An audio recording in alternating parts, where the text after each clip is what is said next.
அமெரிக்க அதிபராக ட்ரம்ப் பொறுப்பேற்றது முதல் பல்வேறு சர்ச்சைகள் தொடர்ந்து எழுந்து வருகின்றன. அதன் வரிசையில் புதுவரவாக இணைந்துள்ளது பறக்கும் மாளிகை விவகாரம். கத்தார் அரச குடும்பம் அமெரிக்க அதிபர் ட்ரம்புக்கு போயிங் 7478 எனும் சொகுசு விமானத்தை பரிசாக அளிக்க முன்வந்துள்ளது. ஏர்போர்ஸ் போயிங் விமானத்தை அரசுமுறை பயணங்களுக்கு பயன்படுத்தி வரும் அதிபர் ட்ரம்ப் பறக்கும் மாளிகை எனப்படும் கத்தாரின் சொகுசு விமானத்தை இனி பயன்படுத்த முடிவெடுத்துள்ளதாக தகவல் வெளியாகியுள்ளது. கத்தாரின் போயிங் 7478 ரக விமானமானது போயிங் 747 வகைகளில் மிக நீளம் மற்றும் அகலமான விமானம் என கூறப்படுகிறது.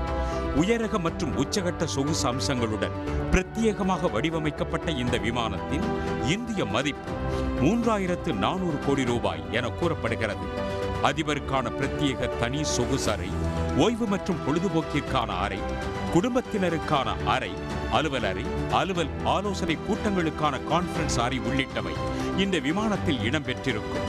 குறிப்பாக விமானத்தை வெளியிலிருந்து பார்க்க சாதாரணமாக தெரிந்தாலும் வண்ண விளக்குகள், அலங்கார சுவர்கள் என தங்கம் போல் மின்னும் மாளிகையாக வடிவமைக்கப்பட்டுள்ளதாக கூறப்படுகிறது. விமானத்தில் ஒட்டு கேட்க இயலாத பிரத்யேக தகவல் தொடர்பு வசதிகள், புல்லட் தாக்குதல்களை தடுக்கும் வெளிப்புற கட்டுமானம், சிக்னல் ஜாமர் வசதி, எதிரிகளின் ஏவுகணை தாக்குதல்களை முன்கூட்டியே கண்டறியும் தொழில்நுட்பம், ஆயுதம் ஏந்திய காவலர்களுக்கான பிரத்யேக இடம், தொலைதூர கண்காணிப்பு வசதிகள் உள்ளிட்ட உச்சபட்ச பாதுகாப்பு அம்சங்களும் இந்த விமானத்தில் இடம்பெற்றுள்ளதாக கூறப்படுகிறது.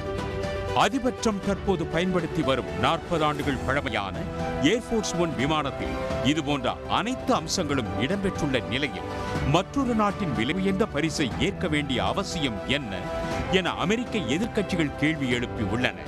அதிபர் ட்ரம்ப் லஞ்சம் பெறுவதாக குற்றச்சாட்டை முன்வைக்கும் எதிர்க்கட்சிகள் தவறான முன் உதாரணத்தை அதிபர் ட்ரம்ப் ஏற்படுத்துவதாக விமர்சித்துள்ளன.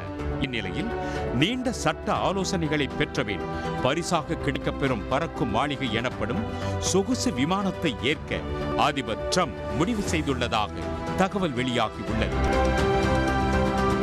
உடனுக்குடன் செய்திகளை தெரிந்து கொள்ள சன் நியூஸ் பெல் ஐகானை கிளிக் பண்ணுங்க.